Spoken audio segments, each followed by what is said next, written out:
What is up, conscious monkeys? Welcome to another episode of Catch Up with Clayton. I'm Clayton, and how are we doing? How was our past week? Hope everyone's doing well. I know I'm doing pretty well. I guess I gave up coffee probably about 7 days ago, and so I've been, no, less than that. It wasn't 7 days, but I'm starting to feel like some of the effects of it. Like I've been super sluggish the last couple days. So it's kind of been putting me behind the eight ball and some content stuff, but regardless, we're going to push through it.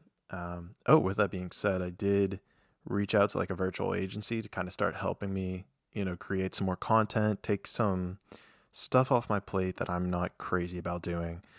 I know that I personally love just sitting in front of this microphone, recording, getting to know people, and I really want to make that the focus of the effort I'm putting into this.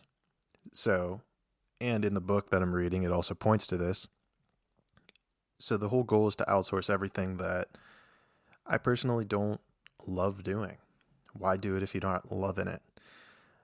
So, in that spirit, I decided to kind of hire out this virtual agency. And today is Wednesday, February 9th. I guess I forgot to mention that in the intro. But on Friday, I'm actually going to be meeting with the person who's going to be taking on this work, and so that'll be fun. That'll be a whole nother thing to introduce you guys to and go through my experience of bringing on someone with a virtual agency.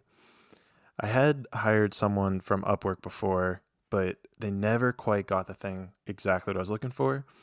And maybe that's a little bit of a perfectionist thing that I kind of need to let go of, where it doesn't need to look exactly like what I want it to look like, right? As long as the message is getting across, as long as you guys are understanding it, excuse me, that's really the only important thing.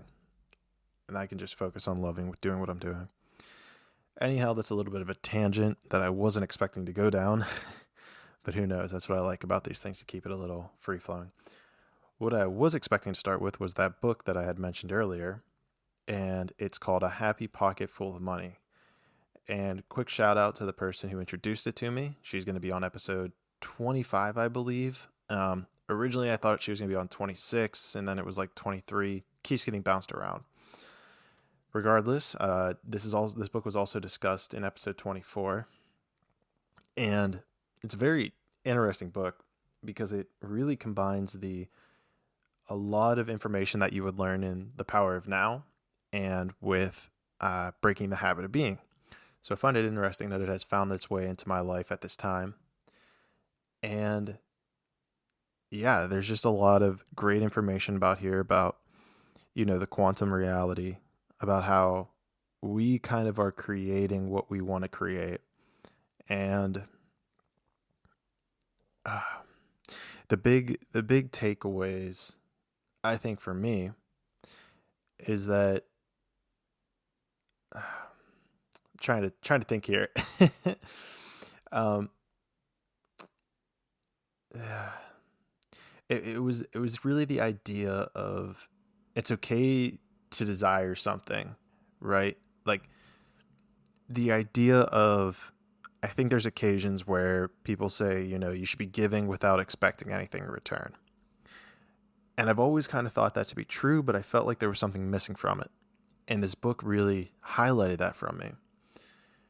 I, I believe, and this book kind of led me to it, I don't know how exactly it puts it out there, but it talks about how it's okay to expect something in return because you gave to somebody. But the key is that you shouldn't be expecting that thing from that person in equal value. Because the way the universe is a little bit more structured is, yeah, you should be doing things to just be a nice person, right?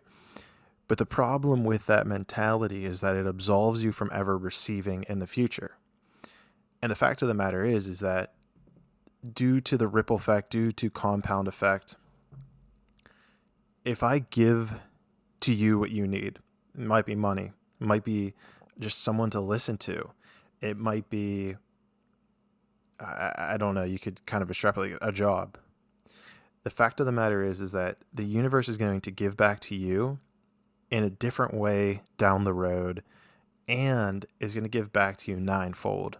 Like, it's not just going to be this one-for-one trade-off. So what happens is, if we go to the old line of thinking of, okay, I bought a $10 meal for you, I want a $10 meal back from you. Two things are happening here. Number one, you're cutting yourself off from that ninefold effect that the universe will give you in the future. Number two, you're expecting this other person to hold the value, to reciprocate the exact value that you just gave them. And it really cuts you off from a lot of receiving. It cuts you off from that ninefold effect. It cuts you off from any future effect that it might give you, right? Like if you have $9 and I have $0 and we went out to eat or something and you get a $5 meal, I get a $5 meal, and maybe this isn't a good example because it's not very much. Let's ramp it up. Let's say it's 100. You have $100 on you. I have $0. We go out to eat. You pay for my food because I forgot my money. Now, the universe is going to give back to you exponentially more than what you just gave to me because it was something I needed in the moment, right? Like if someone's starving and is hungry, you might pay $2 for 20 chicken McNuggets, but that person would be willing to pay, their hand, they would be willing to pay $100. Like it becomes so much more, the value of it is so much more abstract than we give it credit for. And this is kind of along the lines of how the value of money, the value of a house, the value of food, the value of anything is so bestowed on the individual of how they value it. It's kind of the idea of, if you go back to 2008 with the whole housing market crisis, in 2007, a house could have been worth $500,000. Flash forward 2 years to 2009, that same house is going to now be 100,000, maybe even less in some areas. Nothing changed about the structure of the house. The house had the same foundation, same structural integrity, same location. However, our collective conscious value around the dollar, around the housing market, plummeted. And so this is kind of the mindset that this book kind of opens you up to. And I think it's absolutely beautiful and highly, highly recommend it, especially if you've read The Power of Now or Breaking the Habit of Being. This book will really kind of connect those dots with you. Another thing that I read, or not, I didn't read this, but I realized with the book, and this is outside the book, this is kind of like a more general idea about quote unquote reading, is I retain more information when I would speed up the Audible tape. And this also probably alludes another thing, is that I don't really physically read books. I listen to them through audio tapes. And to go off on a little bit of a more tangent, I personally believe that it is easier for humans to understand audible linguistic dictations of books. So like if someone's reading it, I think it's so much more beneficial to people as opposed to reading it yourself. Because I personal belief, is that I think that we retain more information with talking than reading. And this comes from a biological standpoint, because we've been using our ears to hear and our mouths to speak far longer than we've been writing down words. And, I'm just going to leave it at that. That's kind of where I'm at with that belief. If, I'm sure there's some value in actually reading the physical words. I personally don't know what it is. It's kind of where I'm at. So I'll just touch and go on that subject because I'm not an expert.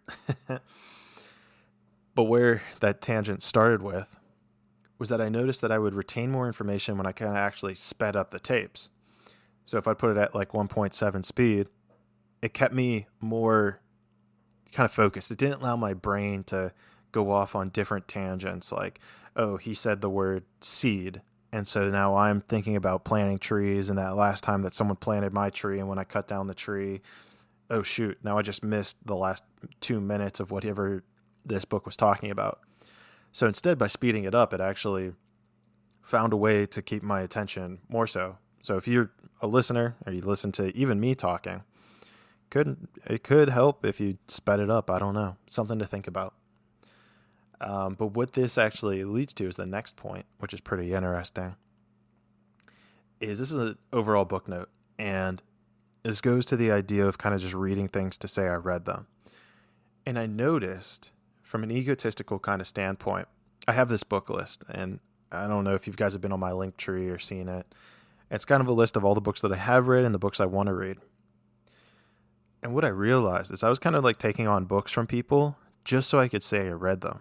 It was like this little ego trip of like, well, people are checking out the book list. I want to ramp up the book list. I want to put more things on my book list because then it gives me that validation that I'm learning, And I maybe subconsciously understood this, but where it really came to a head is I heard this. I was listening to one of Naval's, I think that's how Naval, Naval, one of his earlier podcasts, and he said something that really struck me as true or holding a lot of value to it, let's say.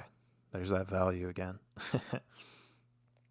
He pointed out that you should really only read about 50 to 100 books until you understand every single sentence of those books, and you should not move on. He said there's not really any value in just speed reading through them to get to the next.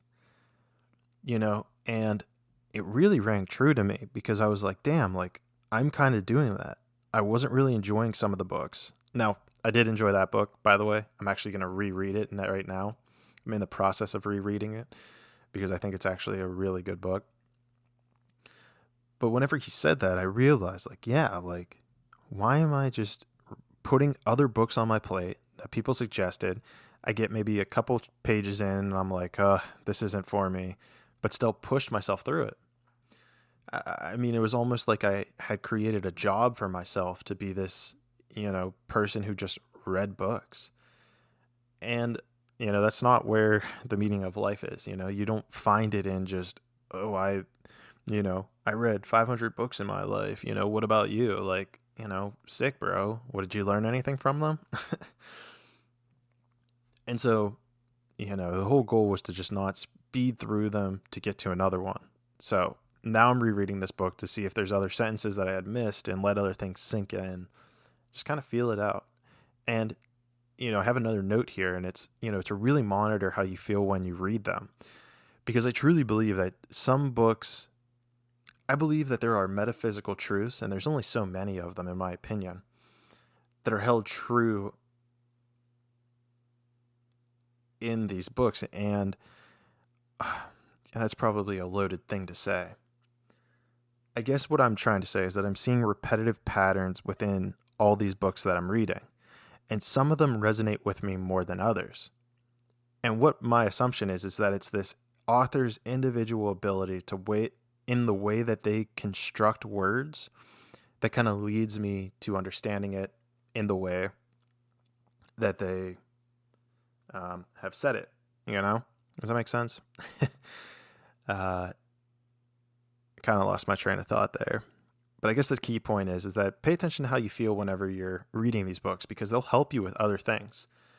Sometimes I'm struggling with the idea of letting go in certain situations. And so when that arises, I have a certain book I go to with that. If I'm trying to focus on, creating a more positive energy, there's something I go to for that. So it's this whole like kind of feeling it out, and that's a whole thing on its own of the idea of feeling. Regardless, that felt like it was really a lot of energy was put into that whole thing right there. So hopefully you guys got some information there.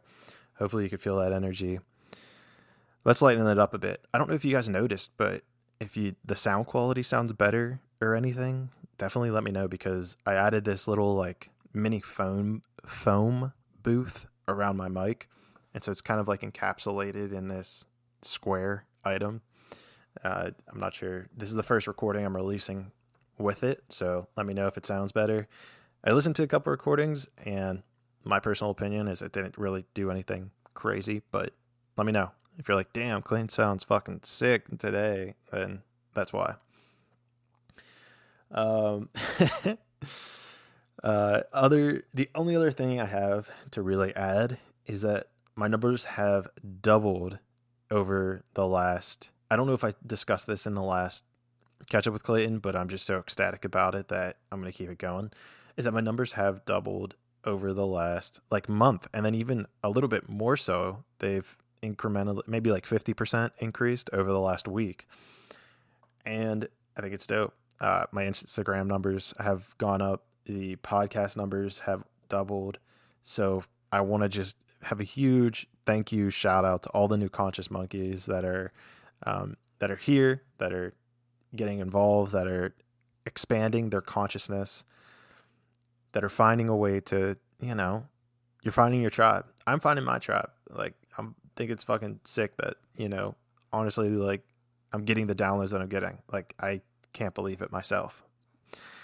The point is that I'm just thankful, like, grateful for you guys. I'm grateful for that you found a podcast that's resonating with you. I'm grateful that we're all kind of getting to this next level of consciousness together. And with that being said, I actually finalized a contract with an artist to put together some Conscious Monkey merchandise. Conscious Monkey merchandise. Say that 5 times fast. And so I'm excited for that stuff to roll out. Might be within the next month or so. I'm not 100% sure because I'm also still waiting on the music. But yeah, got to manifest that. I haven't put those in my manifestations lately, so maybe that's what's taking these things a little bit longer to move forward. Whew. Regardless, my lack of coffee is running me out of breath. I need to go make some more content. I haven't gotten that VA yet, so got to make some more content for you guys for Instagram. Go follow me on all the socials. Instagram. I'm on TikTok as well. It's kind of the same stuff, but just juice the numbers. Let's get some sponsorships rolling in. Where else am I at? Instagram. You can find me on TikTok, even though I don't really dabble with it that much. Just keep liking, sharing. Sharing's a huge thing. Please share this stuff. Check me out on review on Spotify, Apple, and I feel like the quality of this is starting to drop off pretty fast. So I'm going to wrap it up. Thank you guys for being here. I appreciate all you conscious monkeys, for the new ones and the old ones. Thank you for being here. Go check out my Linktree. There's also a digital course on there for how to find your life purpose. I have not been doing a crazy job of promoting that. I've just been focusing on so many other things. But that is something that I want to start pushing because I know that it'll help people. I think it is dope. I want to get feedback. So yeah, go click the link in my Linktree. And with that being said, let's grow together.